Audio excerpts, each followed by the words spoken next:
guilty. Pero Mr. President, hindi tayo nagdi-deal sa sufficient facts. Wala pong indikasyon na ang ICC ay nagpapabaya sa pagbantay sa kalusugan at kagalingan ng mga taong nasa kustodiya nila.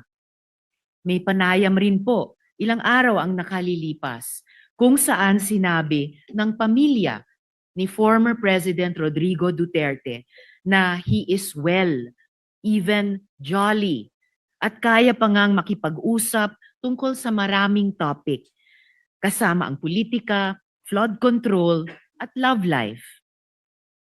Ang panawagan para ang gobyerno ay mag-advocate para sa interim release o house arrest ni former President Duterte, maaring nakakouch sa humanitarian terms. Pero nagmumukha ring isa pang halimbawa ng ating gobyerno na nagbibigay ng special treatment sa isang makapangyarihang individual.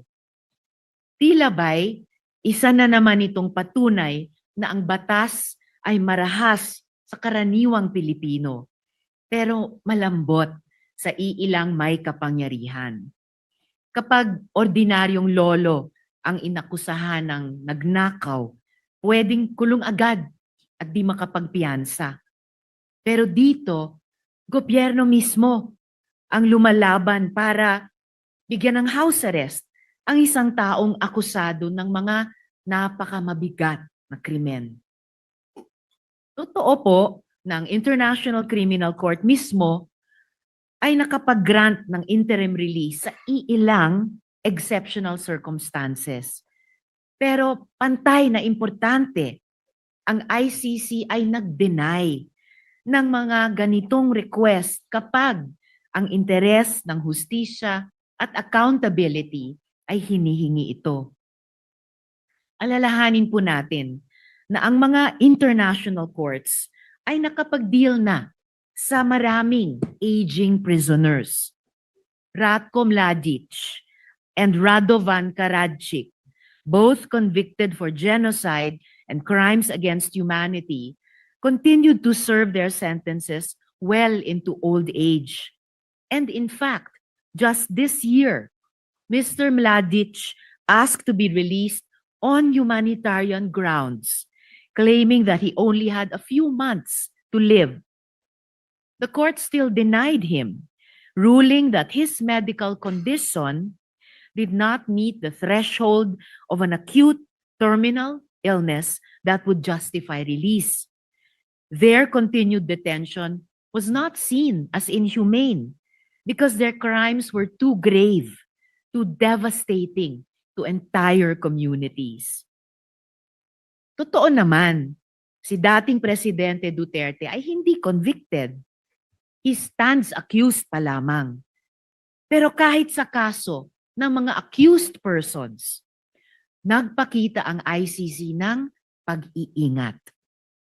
Laurent Gbagbo, the former president of Cote d'Ivoire, was denied interim release precisely because the vast network of supporters he commanded, which posed a risk to victims, witnesses, and to the integrity of the proceedings. Eventually, Gbagbo was acquitted. His day in court came, and he walked free, not because of an early release or house arrest, but because of a judgment. Si dating Presidente Duterte din ay pwede pang umasa sa ganoon. But the path there is through trial, not through early release or house arrest. Kung tunay ngang may sakit ang dating Pangulo, hindi ba't ang solusyon ay dalhin sila sa ospital sa The Hague, Netherlands, habang binibigyan ng angkop na tulong at suporta mula sa Philippine Embassy doon? Mga kasama, ang mga atrocities ng tinatawag na war on drugs ay hindi mga guni-guni lamang. Sila ay mga winasak na buhay ng libo-libong mga mahihirap na Pilipino. Sila ay mga hiyaw ng mga nanay at tatay na ang mga anak kailanman ay hindi na umuwi. Sila ay mga walang markang libingan at yung kultura ng impunity na hanggang ngayon nagmumulto sa ating lipunan.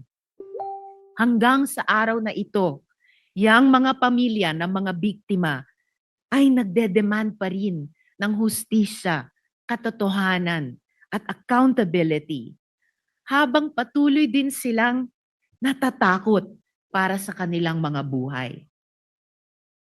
Samantalang dito po tayo, nagsusulong ng humanitarian considerations para sa individual na mismong akusado ng mga krimen laban sa kanila at laban sa humanity. Noong 2016, sinabi ni Presidente Duterte na wala siyang pakialam sa human rights.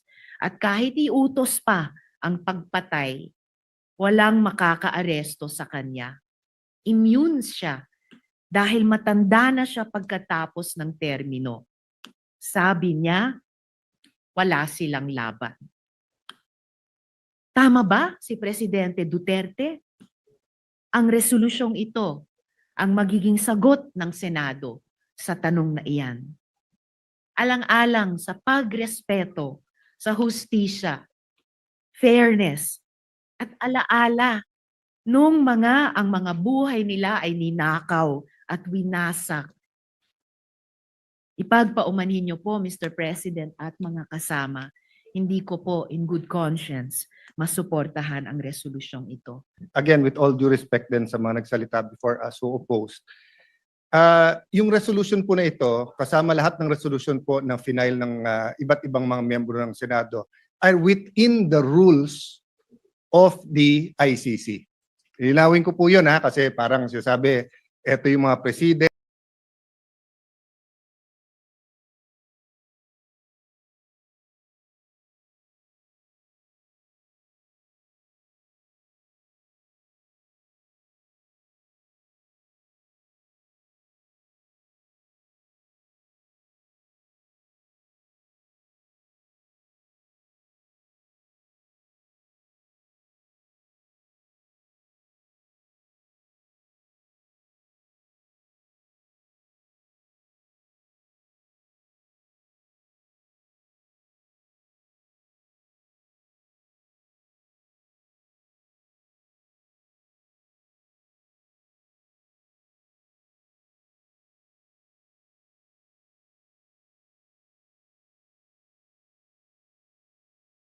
ito yung pwede, ito hindi pwede. Galing nung research nyo, pero ang magde-decide pa rin yan ICC. At ang basehan ng decision nila ay hindi yung presidents ng ibang mga membro kasi iba-iba yung sitwasyon natin sitwasyon ng mga accused. So yung rules. Pangalawa po, lahat ng resolution na final natin kasama kay Majority Leader is consistent.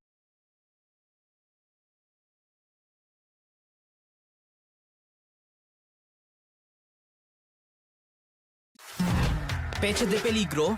Delikado? Relax ka lang. Di ka naipit pag-ipit with G-Credit.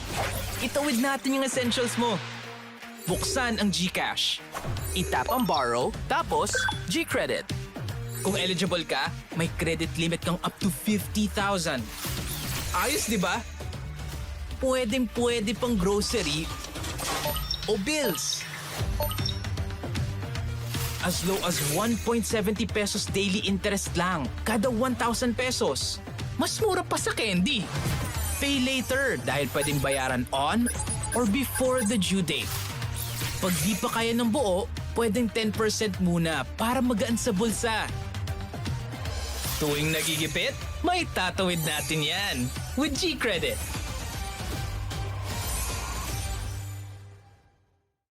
In fact, na-postpone yung nila yung confirmation of charges kasi tinitignan pa nga kung maiintindihan ng akusado yung i-accuse sa kanya.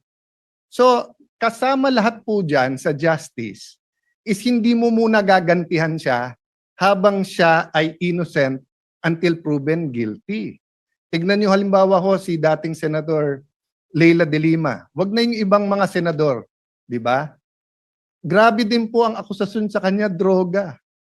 Pero pumayag po lahat. Pati po ang pinakagalit sa kanya na out of humanitarian, meron siyang detention facility sa Camp Crame, no? At meron siyang cellphone at nakakapag-function pa rin siya dito. So lastly, Mr. President, I will not argue anymore whether the war on drugs was a maniac killing everyone or the war on drugs was precisely to protect the Filipinos, because replay na to eh. Ilang beses na napaliwanag to, the facts, ilang beses na present sa international community at saka dito.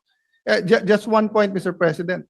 Nung tinignan natin yung dami na namatay nung Aquino administration, ay sing dami nung namatay nung first 2 years nung Duterte administration. Except that during the Aquino administration, through Senator De Lima, pinalitan nila yung definition ng EJK. EJK, kapag yan ay labor union, yan ay human rights leader na napatay.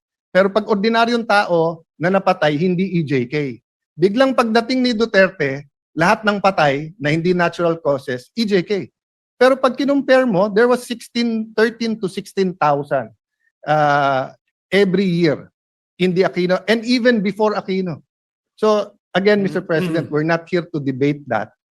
History will judge. Precisely. Our courts here, the DOJ will that. I just have to reply, Mr. President, kasi nga it was brought up as if yun ang dinidebate natin. Ang dinidebate natin humanitarian. Humanitarian ay walang pakialam sa feelings ng mga posibleng biktima. Kasi ang hustisya po ay bulag. Ay nakatakip po yung mata para nga walang makita, no? So even if I was a victim of a crime here, no, at masakit na makita akong magpiyansa or may house arrest yung inaakusahan ko. Kung yun ang batas at pwede, hindi po dahilan na si Alan ayaw yun. So I vote yes, Mr. President, and I thank our colleagues for putting this on the floor. President, allow me to just say some words that is personal to me as a person, as a Christian, as a Filipino, as a senator of this republic. I remember, Mr. President, na pinag-uusapan kasi yung smuggling ng bigas at nandito po si then Mayor Duterte. In fact, dun muna siya naghintay sa kwarto ni Senator Pia. And in the course of their conversation, tinawag nila ako, we joined. Then may nasabi si Mayor Duterte doon that caught my ear, no? So, sabi niya, Pia, Senator, formal siya, sabi niya, Senators, Senator Pia, Senator Alan, how I deal with criminals in Davao, I take responsibility, and one day, before God, I have to account. Not exact words, but basically ang sinasabi niya, nung na-elect siya, he has to take responsibility, and he knows there is an accounting. Few years later, September 29, 2015, hindi ko po makalimutan, lumipad po ako Davao. I asked him if he's running for president, and I asked him if I could join him. He took a piece of paper, he drew yung mga graduate ng PMA, police, and then pag nagiging colonel, nagiging militar, and then he started talking about corruption and how drugs corrupted the law enforcement, and then how it will spread sa judges, sa politicians, etc. No? Long story short, after that night, instead of asking him to run, sabi niya hindi siya tatakbo, or instead of asking him if I could run as his vice president, lumabas na lang sa bibig ko na if you run, I will be for you. If you choose me, I will campaign with you. If you don't choose me, I am now committed to you. And as we say, the rest is history. There's a lot of things that we have to account for. There's a lot of truths that have to be uncovered.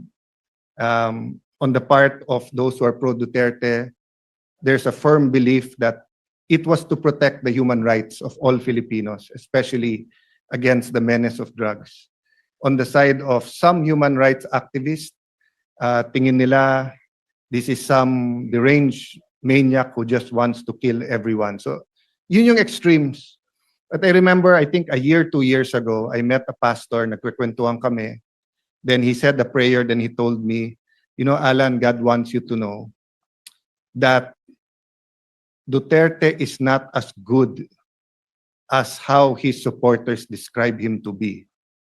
But he is also not as bad as how his detractors want him to be or describe him to be.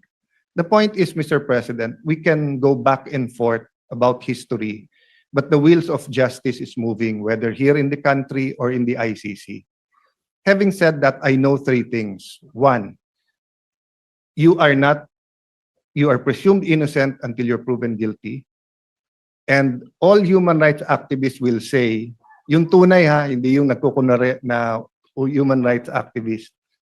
Ang sasabihin po, yung humanitarian treatment.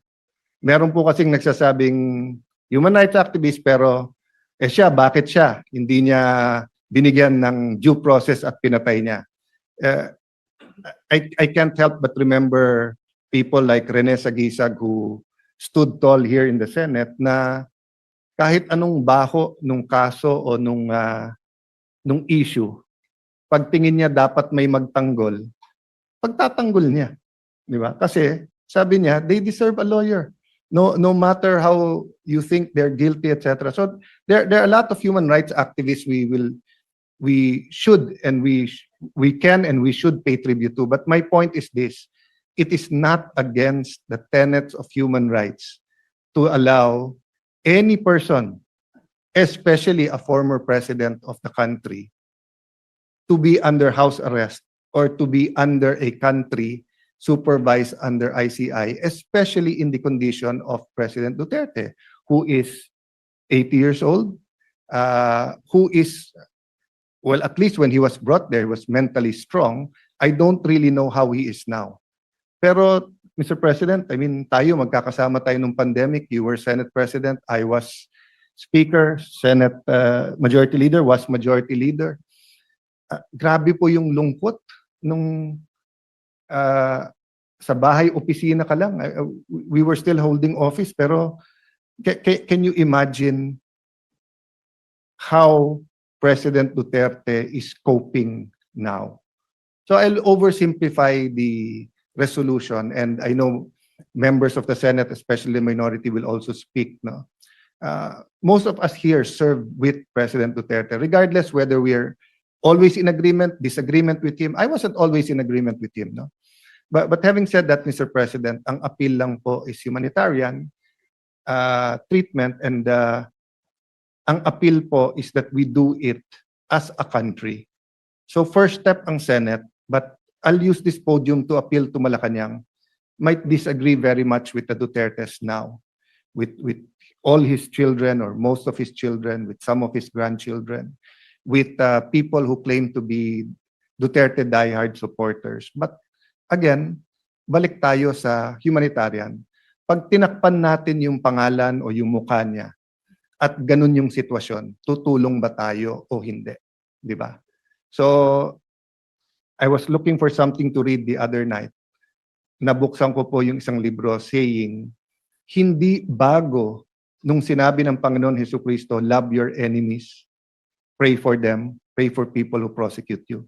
Sabi sa Leviticus pa lang, nandun na yon. So I guess part of our struggle as a people is, how to deal with each other when we disagree politically. And again, hindi ko po binababa yung temperature.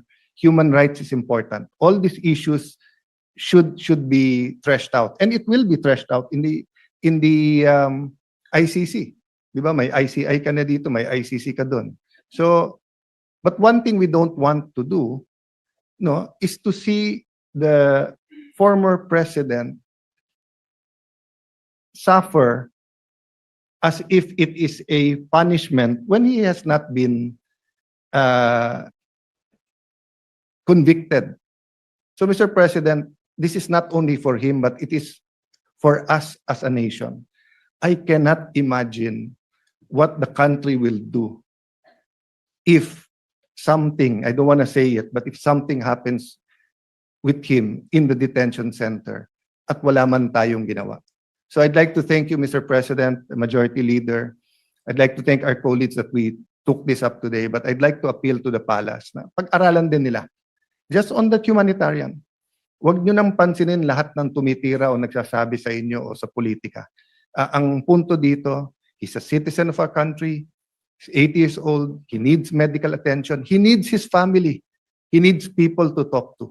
So thank you for this opportunity, Mr. President, and may I defer naman to the Majority Leader who will also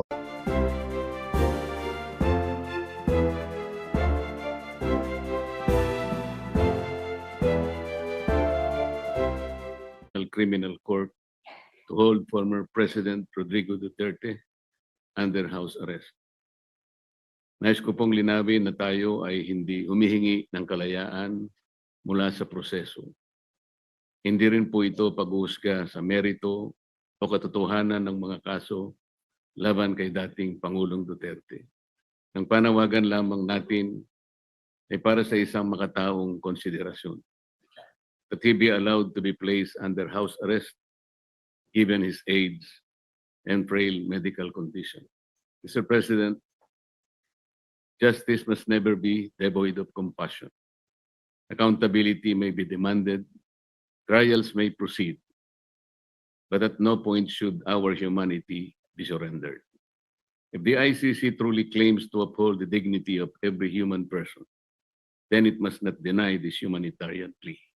If only for purely humanitarian consideration and for a fellow Filipino who is incarcerated in a foreign land, hindi na po bale na siya ay tunuring kong kaibigan nung siya ay mayor pa ng Davao City.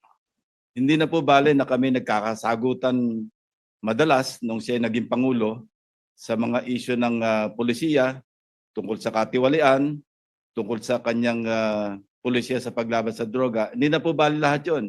Sa akin lang po, for a fellow Filipino na nando sa napakalayong lugar at nakakulong, I vote yes or in favor of resolution number 144. If we will use the reason as a humanitarian, that's why we have to put the former President Rodrigo Duterte under house arrest, I will vote yes. But it should be proven na meron po siyang sakit. Kasi yun po yung lumalabas sa balita na may sakit po siya, matanda na siya, hindi siya kumakain, hindi siya nakakatulog. Then if it's true, I'll cast my vote as yes. Pero without proof na yun nga talaga ang totoong pangyari, then I will abstain. This resolution will further divide our nation.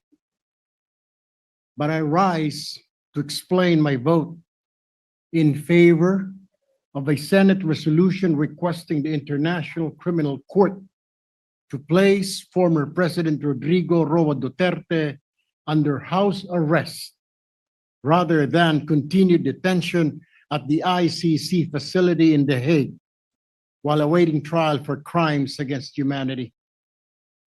Mr. President, my decision is not a judgment on the merits of the case. The charges will be heard and decided by the proper tribunal. Rather, my vote is guided by humanitarian considerations. Former President Duterte is now 80 years old.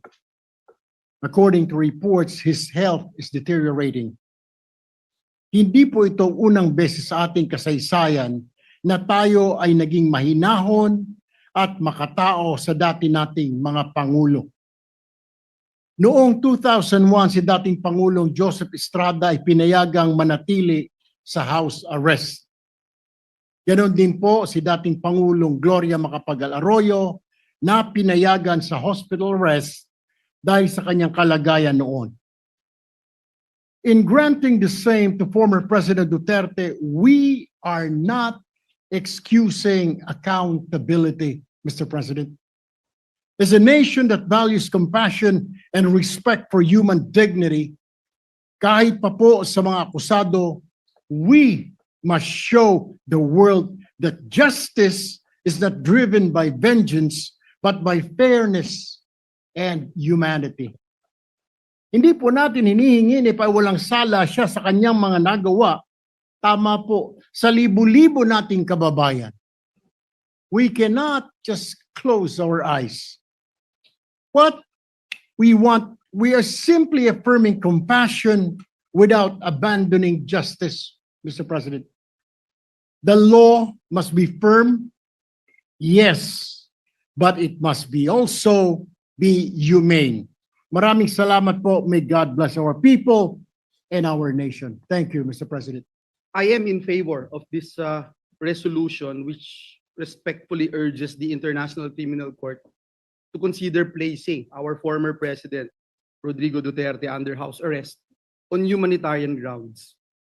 Mr. President, given his advanced age and reported health concerns, this measure affirms the principle that compassion and human dignity must never be set aside, regardless of political views, regardless of political color, or even legal proceeding.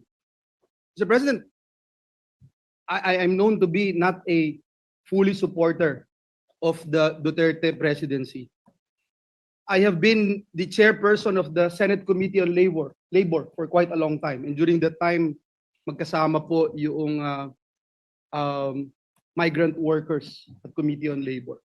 And every time we hear somebody, a kababayan, ano man yung dahilan na nakulong siya, na aresto sa ibang bansa, ang lagi po nating inisyal na pagkilos ay tulungan yung kababayan nating ibalik sa Pilipinas.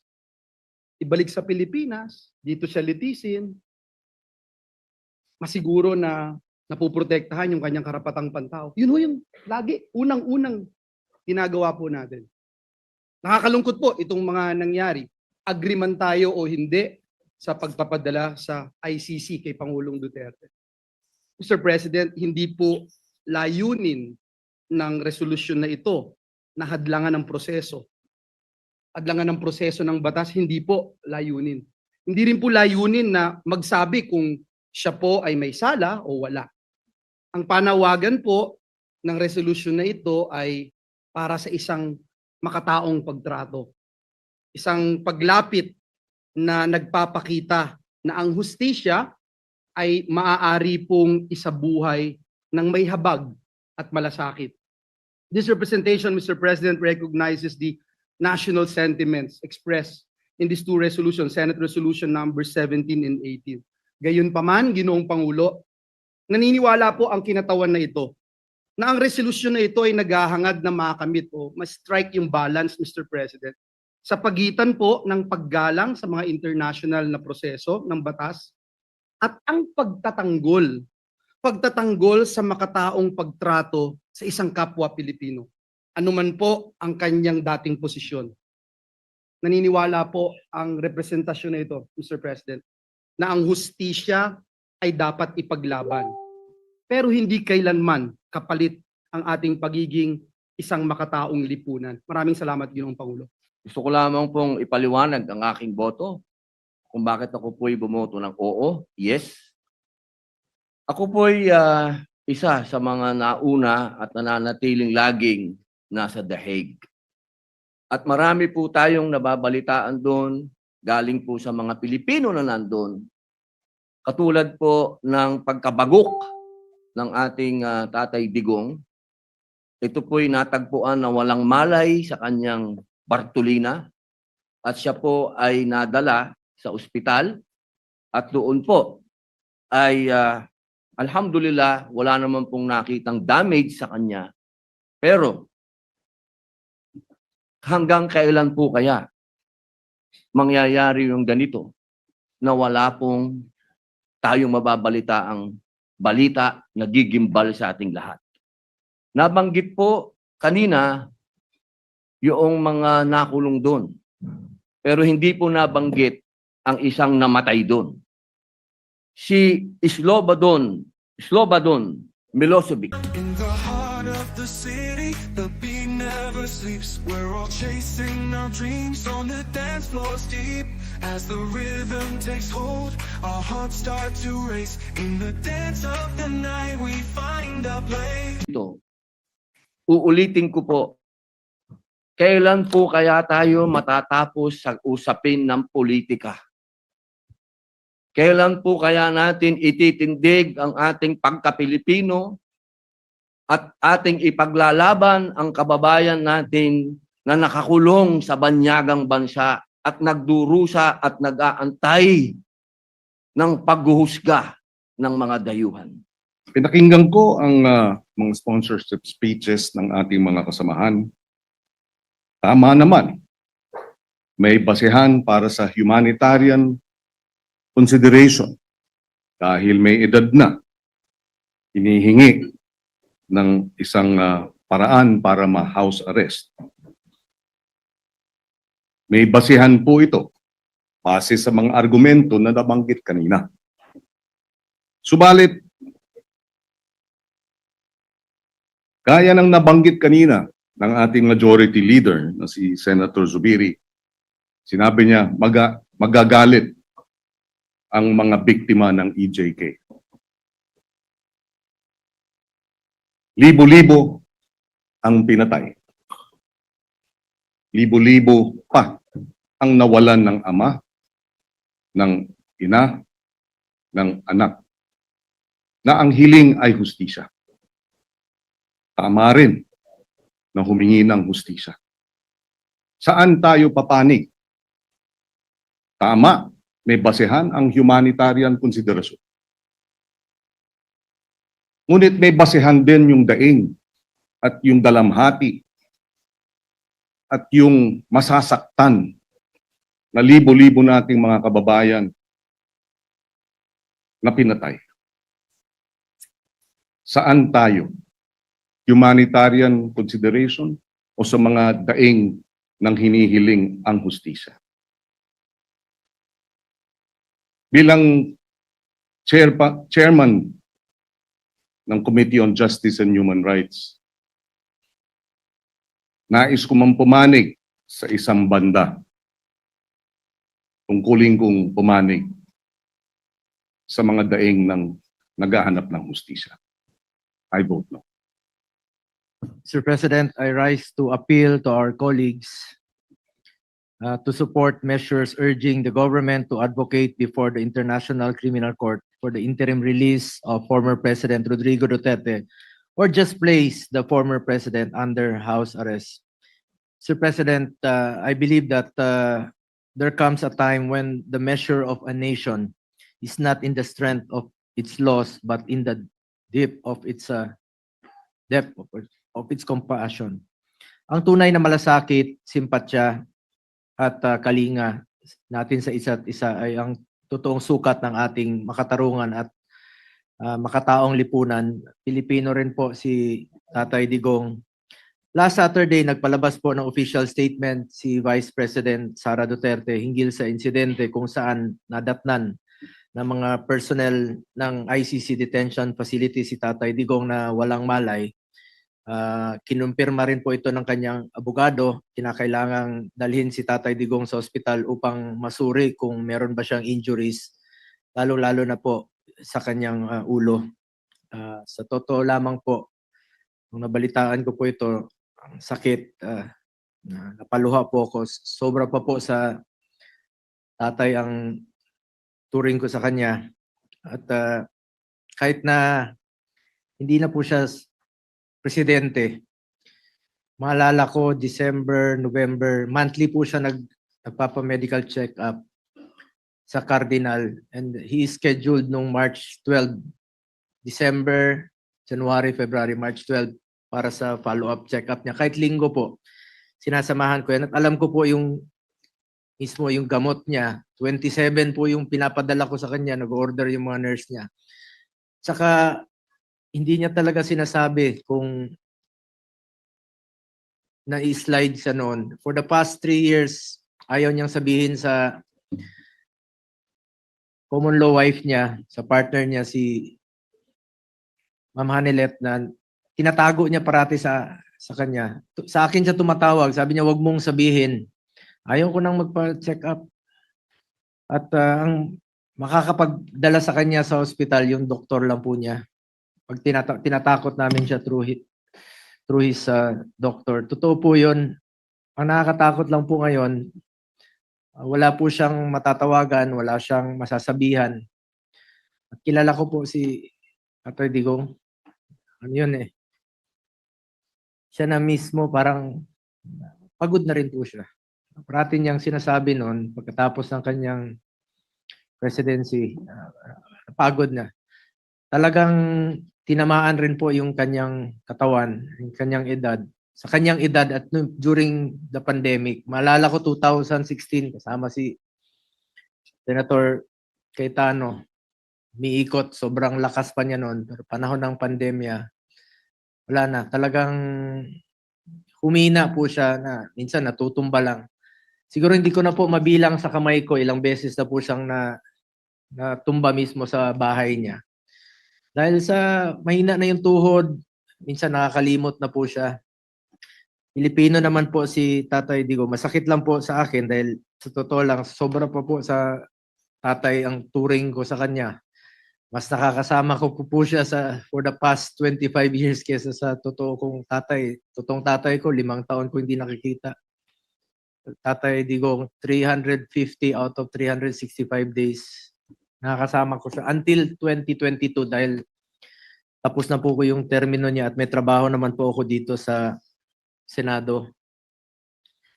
Ang nakakalungkot po dito, baka God forbid, meron pang mas malalang mangyari sa susunod sa kanya. Mas nakakatakot po yun kung doon po mangyari ito sa ibang bansa. Ako po'y nakikiusap sa ating mga kasamahan, kahit nga sabi ni Senator Bato, suntok sa buwan po ito.